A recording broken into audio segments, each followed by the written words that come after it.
We appropriated that money for this purpose. The White House must spend it, and what they are doing right now, blocking these funds from going out, is illegal. As a matter of fact, on October 1st, they took $750 million from this fund to deal with paying benefits in Puerto Rico and providing administrative costs to other states. So they acknowledge that this fund can be used in order to deal with SNAP benefits. There's nothing stopping the Trump administration from making sure that every single one of the 42 million Americans, 16 million children, 8 million seniors, 4 million people with disabilities, 1.2 million veterans receive nutrition assistance in November. And we are at a cost of living crisis with skyrocketing food costs. And President Trump is doing right now is using the fear that so many working people have about where their next meal is coming from as a political bargaining chip. Does anyone actually believe for 1 second that if President Trump really wanted to cover the SNAP benefits, they would not be able to find the money? When he wanted to bail out his buddy in Argentina, they found $40 billion. When he wanted to build a new ballroom to host his billionaire donors, they found $350 million. They found the money. When he wanted to make sure his Homeland Security Secretary could fly in style on 2 new luxury private jets, they found the money, $172 million. But now, when it comes to making sure hungry families can put food on the table, all of a sudden, they can't find the money. And what it costs us every month is $8 billion. And I saw the Secretary, Rollins, this afternoon saying it's at 9.2. I'm trying to find out where she got that number. It's $8 billion to cover SNAP dollars. Is that right, Angie? Right. Angie knows these numbers by heart. She's now talking about 9.2.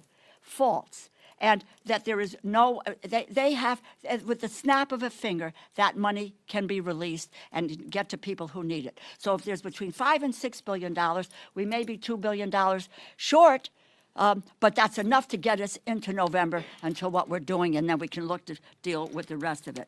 The Trump administration is more than happy to cut backroom deals. They want to dole favors out to the highest bidders. It's a shame that 16 million children who rely on SNAP benefits did not shell out a hefty donation to the president's inaugural fund.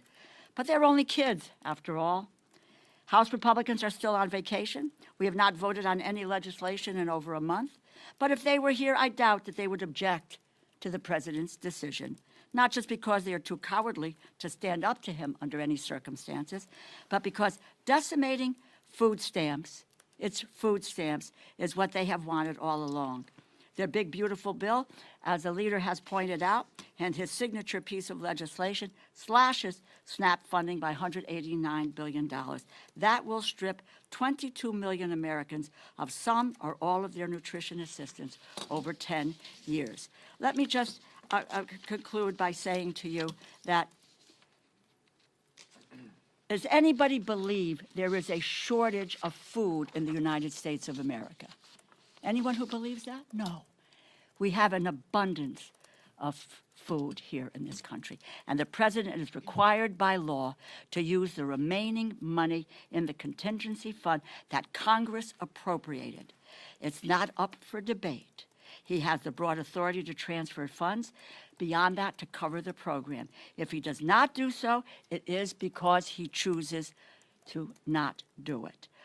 It may be because they don't care about feeding hungry families. I don't deal with food insecurity as a phrase. This is about hungry people. People going hungry in the United States when we have an abundance of food in this country. This is not a game, it's people's lives. We're the wealthiest nation in the world, as I said, with the abundance of food, and no one, not an adult, not a child, not a senior, not a veteran, should go hungry in the United States. Under President Trump and Republicans' failed leadership, it is just one crisis after another. Open enrollment for health insurance begins in 4 days. They have not addressed the health care crisis they created. President Trump and the Republicans should return to Washington, end the shutdown. Vacation is over. We are here, we are working, and we are ready whenever they decide to join us. Let me turn it over now to the really indefatigable and will be chair of the not Appropriations, of the Authorization Committee, Angie Craig from Minnesota. Well, thank you so much, Rosa, and thank you, Leader Jeffries. We are here today because President Trump and Secretary Brooke Rollins have chosen to take food away from 42 million Americans.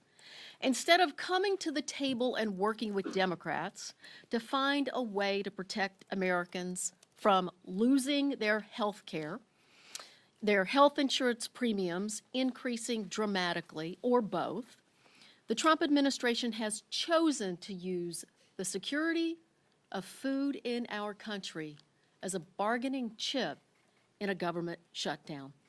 The president can't even be bothered to be in the country while Americans line up at food shelves across our nation. 440,000 Minnesotans alone need access to the SNAP program. The Trump administration has the appropriated funds and legal authority to fully fund SNAP in November, plain and simple. They are refusing to follow the law, and they are cutting food assistance when there are ample funds available, over $5 billion in the SNAP contingency fund, and they have the legal statutory transfer authority to fund the rest. If the president wanted to help feed hungry Americans, he would. He's shown us that. He does whatever the hell he wants to, whether it's legal or not. This is not only legal, but it is the right thing to do.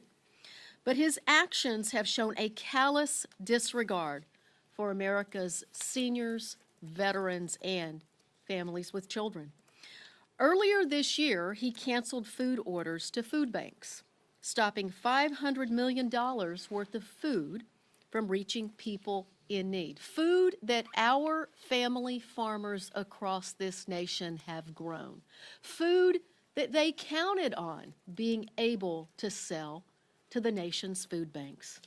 The Republicans' one and only priority this Congress has been the big ugly bill, which not only cut health care by $1 trillion, but also cut SNAP by $186 billion, a frontal assault on our most effective basic need food assistance program to help vulnerable members of our community who rely on it to keep food on the table. Now the administration is taking food away from 16 million children, 8 million seniors, and 1.2 million veterans. Their hands are not tied. Their hands are not tied. The law is clear. The law is as clear as this administration's cruelty is as clear. The law is as unambiguous as congressional Republicans' desire to let the ACA tax credits expire. It is unconscionable. It is egregious, and it is illegal. I'm calling on the president to do the right thing and the moral thing, which coincidentally offers him a chance to do something he rarely does, which is follow the law. I'm calling on my Republican colleagues to speak up to your friends in this administration and at the USDA and deliver a simple message. They have the money and the authority to fund SNAP. Hungry Americans are not poker chips. Their health and well-being are not to be gambled with. And I so appreciate the attorneys generals from across this nation, including my own Minnesota Attorney General Keith Ellison, for standing up to this administration earlier today. Stop playing politics with America's hungry children, veterans, the disabled, seniors. Get back to the negotiating table. Open up the government and fund SNAP in November. Thank you. Connecticut joined that suit too, so excited to be with you. We're going to do on-topic questions first around the shutdown, SNAP, and healthcare. My question is for Congresswoman DeLauro on the shutdown. The speaker said that throughout the shutdown the last month or so that appropriators have still continued to work on the 12 appropriations bills. Can you talk about what that work has looked like as lawmakers have been off the Hill? How have your members been able to engage with Republican appropriators in both the House and Senate? Sure. When when the four of us sat down, Congressman Cole, Senators Murray and Collins and myself, that's really now over a month ago, and we came together and we talked about 2 or 3 things. One of them was that what we needed to do was to have the top lines for the agriculture, interior, and the military construction bill. The second thing, and we agreed that we would do that, so we had a number to work to. The second thing was that we would do a bipartisan continuing resolution. A bipartisan continuing resolution. And that would include 2 things. One of which was to take into consider Democratic priorities, because all of the bills that we had seen were just unilaterally partisan. And amongst those Democratic priorities was the issue of health care and the premium subsidies and the Medicaid cuts. It's $1 trillion and the skyrocketing costs that are now upon people at this very, very moment. And the other thing that we spoke about, and there was a consensus about this, that what we needed to do was in the future, when the appropriators came to a conclusion, that would stick, and that we wouldn't have any unelected bureaucrats who were saying, no, money's going here, money's going there, everywhere, except for where it was appropriate. We had consensus about that. Not a few days later, on the table, bang, this is a Republican continuing resolution, and therefore, that's what it is. In the meantime, yes, staff in both the House and the Senate have worked on those 3 bills, and I would just say they have made progress on the bills. But the issue now is coming to the table to be able to deal with the continuing resolution and the issues that have been central to that, which is cutting the costs and canceling the cuts and saving America's health care. Now, you may want to ask, what does that have to do with the bill? Well, the continuing resolution is 91 pages. 67 of those pages are about health care and so forth. So it is the appropriate conversation, and given that those notices are going out now, that we need to deal with it now. So we are waiting for them to come to the table, to reopen the government, and honestly, if we can get my 3 other colleagues, we will move on appropriations bills. But they have refused to come to the table since the outset of this debate. And Donald Trump and Republicans have taken a my way or the highway approach from the very beginning of this Congress.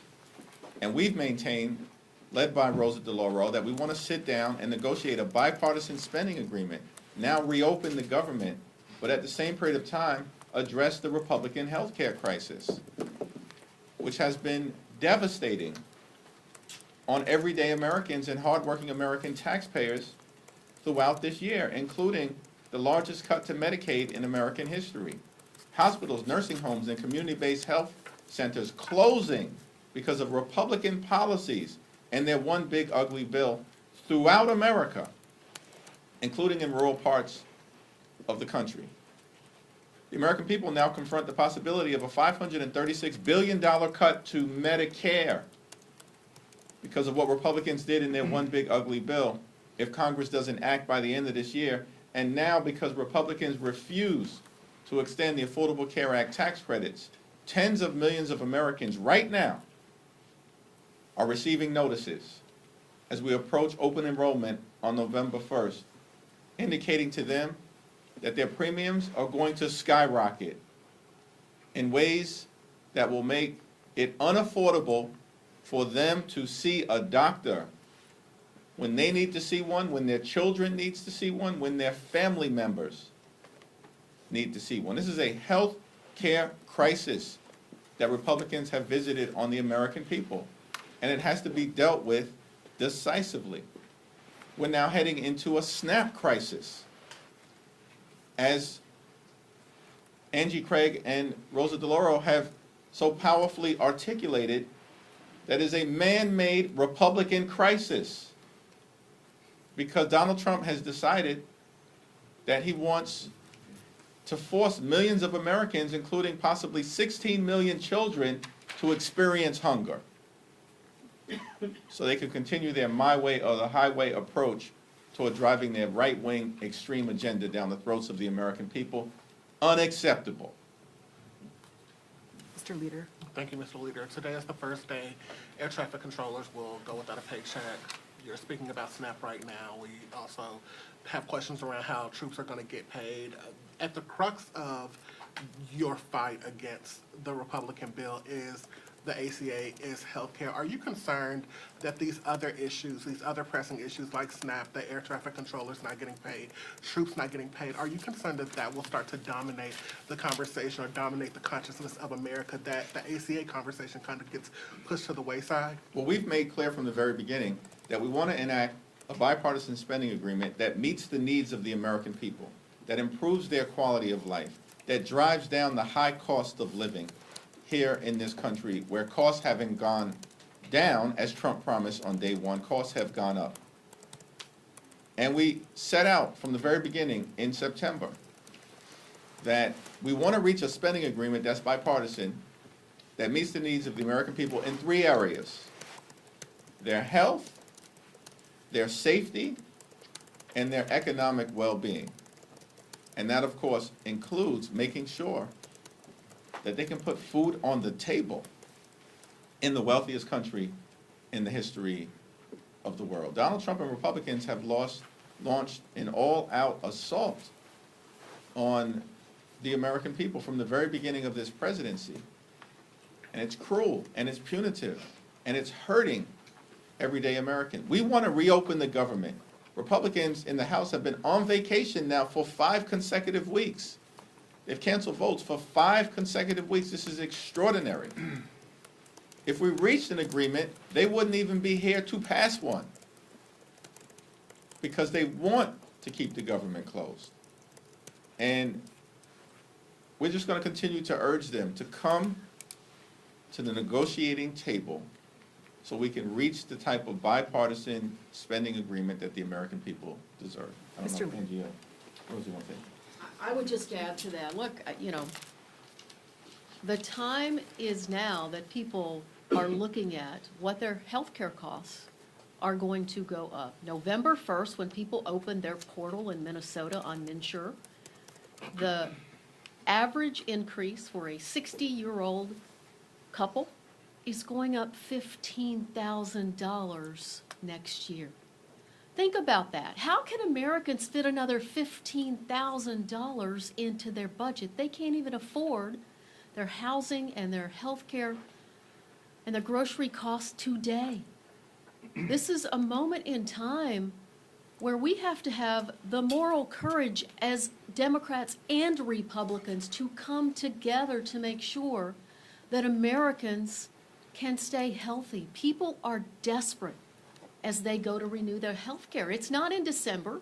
It's not next year. It is November 1st, this Saturday. So in terms of being distracted, people are not distracted by the premium increases that they're getting. They are laser focused on what's happening in their own budgets right now. If I just want to add one more thing. Is a young woman in my district, Renee, who I was with on Friday, she got her notice, an increase of $2,000 per month. $24,000 a year for health insurance. Can anybody here pay for that? She can't. Her husband is gravely ill. He doesn't have insurance, etc. These are real stories. But I would say to you that on the food stamp issue, the money is there. Let us not let them get away with saying that they can't do it. They have their political will isn't there to feed the people who rely on the SNAP program, which is the most effective anti-hunger program in the United States of America. They're playing fast and loose with people eating. Can you imagine that? But that's the reality, and you need to talk about that. They just talked to states about not wanting to reimburse. My state of Connecticut yesterday is putting up $3 million. They want to know if they can get reimbursed. This administration has said, no, you can't get reimbursed. But you know what's happened in the past? Because Democrats and Republicans have come together to work on these issues, all the benefits have been paid out, whether it was a reimbursement or it was the benefits that they so deserve and that they qualify for. This is an administration that is lawless at its core. and we cannot let them get away with it. Mr. Leader. Yeah. So we're almost about 3 days out from where the original Democratic CR was set to expire. Can we expect to see a new Democratic CR with a new date and any other potential policy changes? Well, we'll continue to be in conversation with our Senate Democratic colleagues. We've all held firm to the proposition that we want to reopen the government. We want to negotiate a bipartisan spending agreement. That's our position, and we've maintained it from the very beginning. The problem, the reason why we're in this shutdown, day 28, is that Donald Trump and Republicans continue to maintain a my way or the highway approach, and the American people know it. Which is why the American people have turned against Donald Trump and Republicans, because their policies aren't working. They've gone too far in area after area after area, and have not made life better for the American people. So we'll continue to be in dialogue with our Senate Democratic colleagues, but publicly, our position has been the same as our private position, which is we'll sit down anytime, any place with anyone on the other side of the aisle, either here at the Capitol or go back to the White House, where we've repeatedly made clear to President Trump. Reconvene the legislative leaders. Convene the appropriators. Do what leaders do in moments like this, as opposed to being missing in action now for 28 days while finding $40 billion to bail out a right-wing wannabe dictator in Argentina and destroying the historic parts of the White House in real time so that he can construct a ballroom where he will be celebrated like a wannabe king. This is all outrageous stuff. And the American people see it unfolding before their very eyes. And they know that Donald Trump and Republicans have not been serious about doing what is necessary to enact a spending agreement that actually improves the quality of life of hardworking American taxpayers. Mr. Leader. Thank you, Mr. Leader. Republicans have said that the easiest way to fund SNAP is to reopen the government. And you say that Democrats want to reopen the government. Why not call on your Senate colleagues, your Senate Democratic colleagues, to reopen the government and alleviate all the impacts of the shutdown, and then immediately dive headfirst into solving this healthcare crisis? All hands on deck. As has been the case, and as Angie Craig and Rosa DeLauro, who I'll yield to momentarily, have repeatedly said, the funds have already been allocated by the Congress in a bipartisan way to allow a continuation of SNAP benefits through November 1st, deep into the month of November, and there's additional funds that are available to be reallocated so that not a single person in this country goes hungry. And if that happens beginning on November 1st, it's because Donald Trump and Republicans want the American people to go hungry. And that's the problem that we confront. Yeah, that's absolutely the case, and that's exactly what the lawsuit that was filed across this country by 23 states, District of Columbia, others, says that they have an absolute legal responsibility to use the contingency fund to fund SNAP. That we have never seen a lapse in funding of SNAP during a government shutdown previously. And they also have the authority, Secretary Brooke Rollins, to move additional money over to make sure that not a single child in this country goes hungry. They are ignoring their legal responsibility.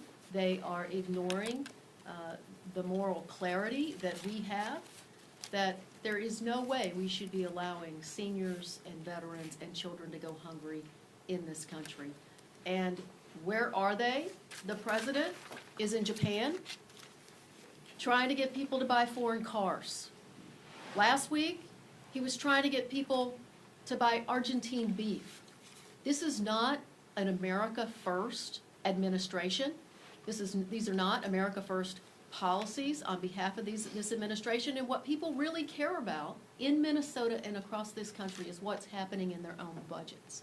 And what's happening in their own budgets is that this president's trade wars, attacks on family farmers by decimating the farm economy, is causing farm bankruptcies to dramatically increase across our country. And look, it's a slap in the face to family farmers.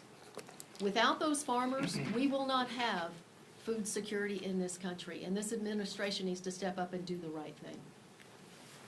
By the way, supplemental nutrition assistance program, you know, we just don't sit here and say, okay, we're going to pass this law today, and Democrats and Republicans are going to agree to that, and the president signs it into law, and then we say, oh, hey, did we really mean to do that? And just to ignore that, which is what is happening. It is in the law. And they are violating the law because they don't have the political will to do it. Because, you know why? Because what they want to do is, as Secretary Rollins did this afternoon on TV, is to say that the Democrats are responsible for taking food out of the mouths of children, or some other, quite honestly, cockamamie excuse that she might have for not following what the law of the land is. But it is, quite frankly, starting with January, there's been an unbelievable violation of the Constitution and the laws of this nation with this administration. But you know, let's stand our ground and let the people know that the money is there. They need to wave their magic wand, and the money will go out, and in short order, we'll be able to get 42 million people fed in the way that the food stamp program has done from its outset. Let me thank Congresswoman Rosa DeLauro and Congresswoman Angie Craig for their continued leadership. Thank you. Thank you. This question is for any of the representatives, but now it'll be for you, Leader Jeffries. Mike Johnson and some of his Republican colleagues have pointed out the pain of Americans losing access to nutritional assistance programs, including in his press conference today. Although they do blame Democrats for funding health care for who they call illegal aliens, do you think there's going to be any flexibility for them in meeting with Democrats to address this issue, given they've talked about it? The Republicans passed their one big ugly bill in July. And that bill hurts everyday Americans to reward their billionaire donors.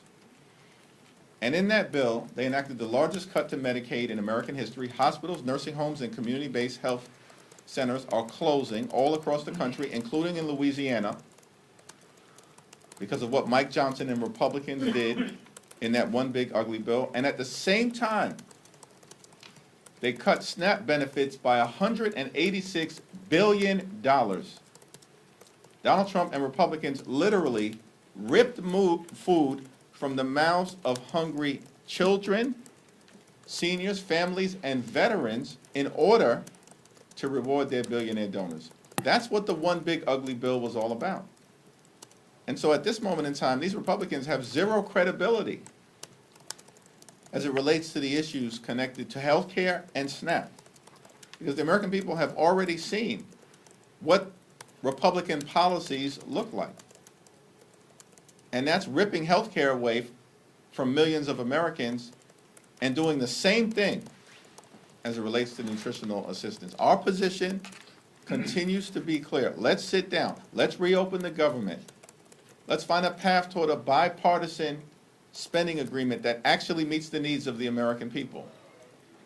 But we have to address the Republican health care crisis and the fact that on November 1st, just a few days from now, open enrollment will begin and reality will strike for tens of millions of Americans who receive their health insurance, both from the Affordable Care Act tax credits and beyond,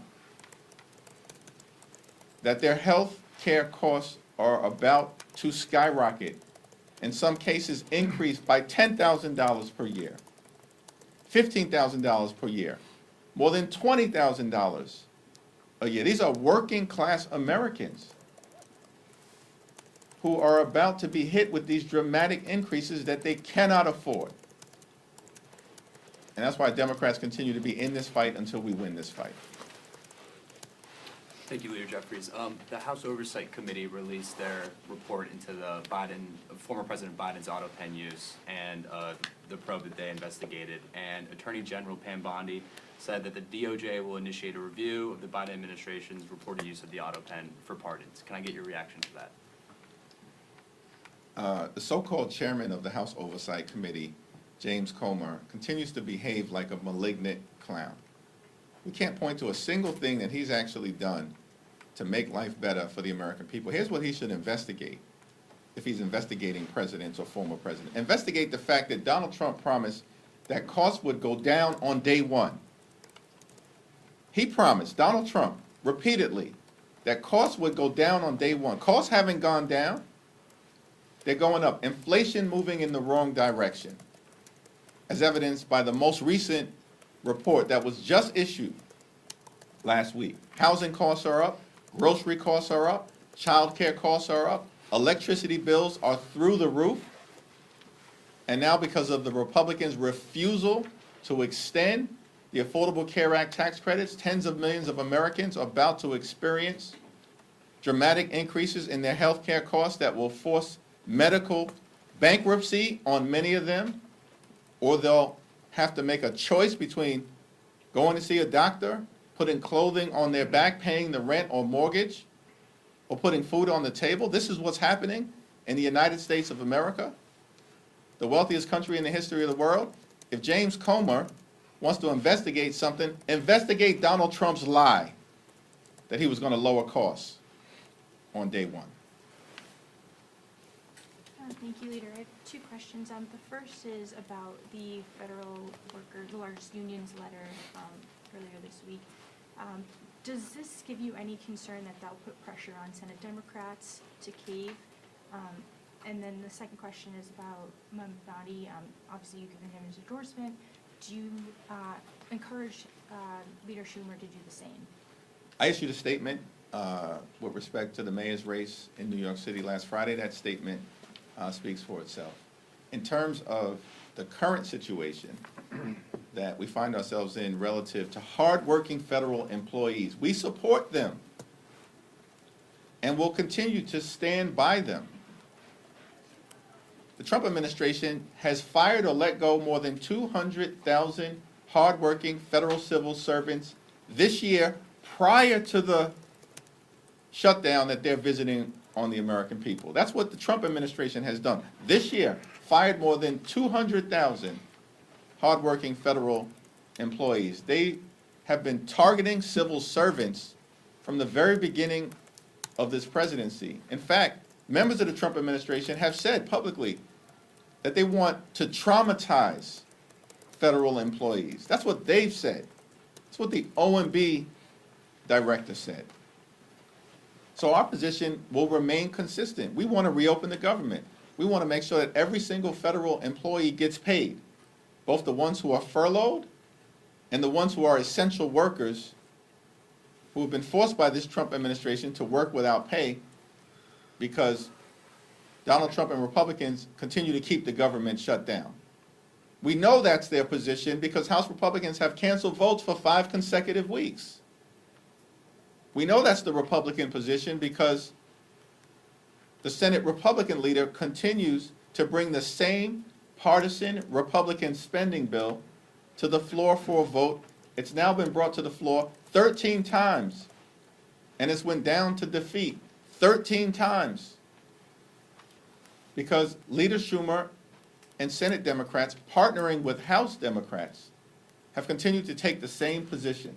We will not support a partisan Republican spending bill that guts the health care of the American people.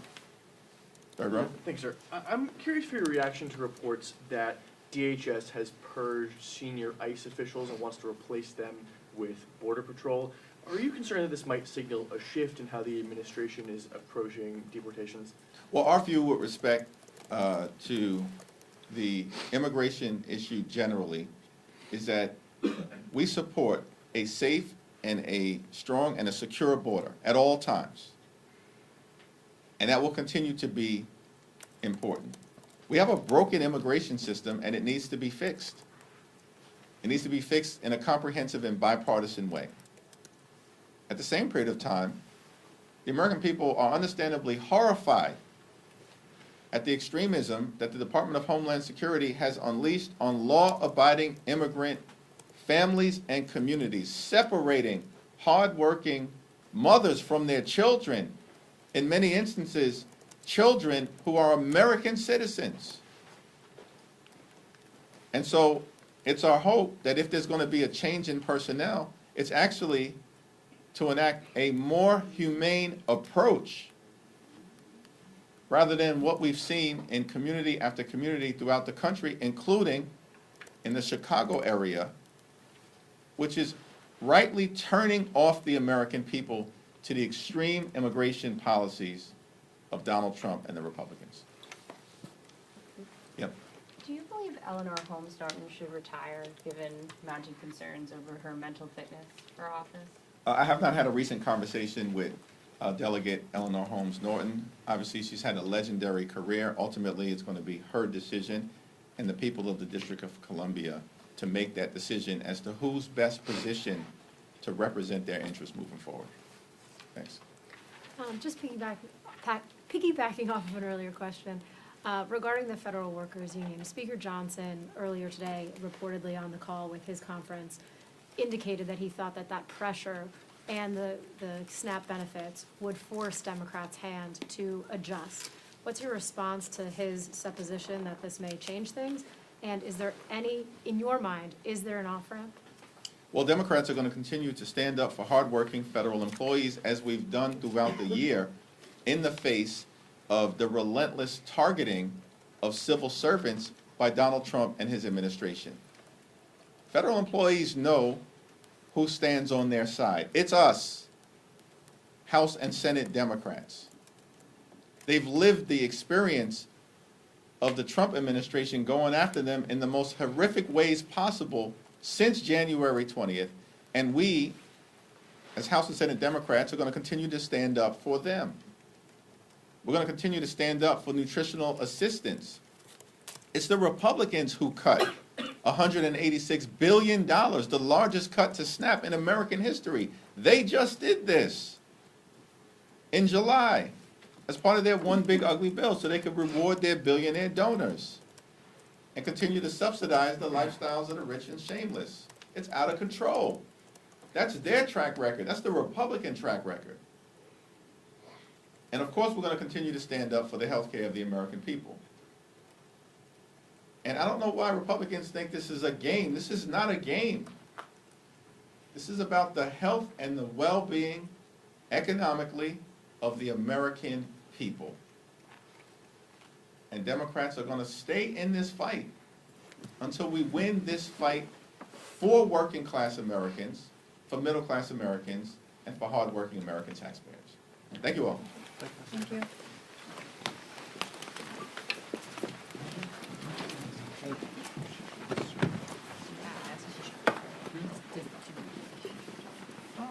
The second part of that is an answer for that.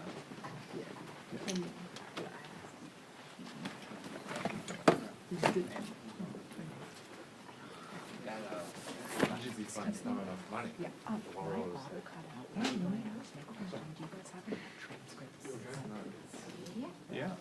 Funny that they got here.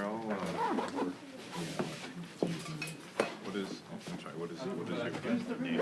Email? Is it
Mr. Gallego, no.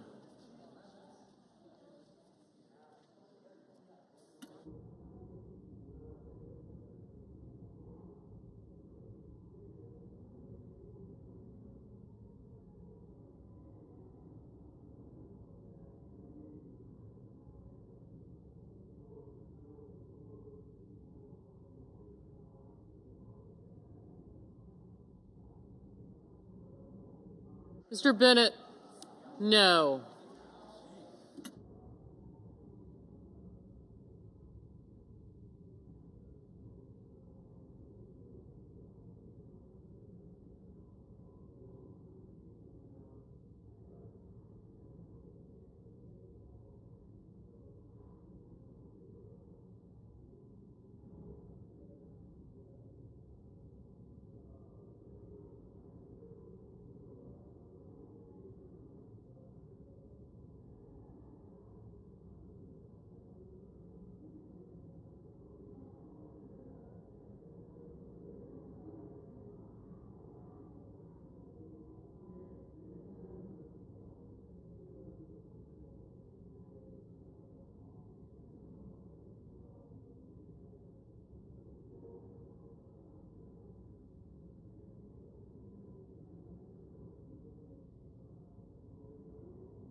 Mrs. Blackburn, aye.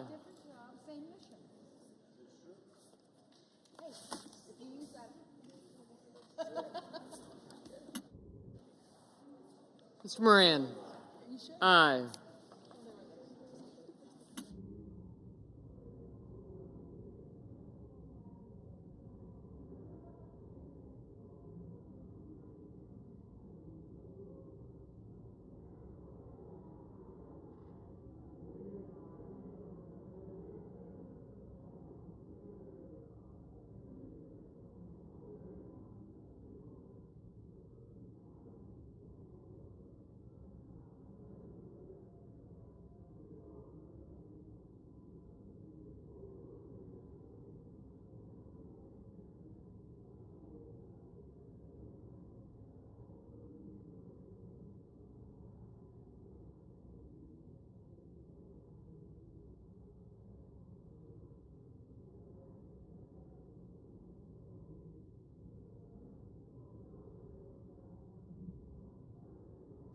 Mr. Banks, aye.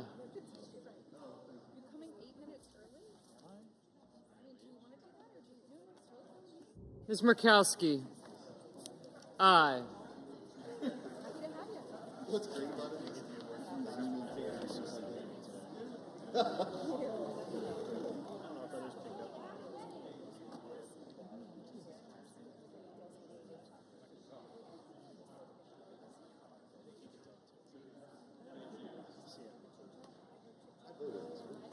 You did.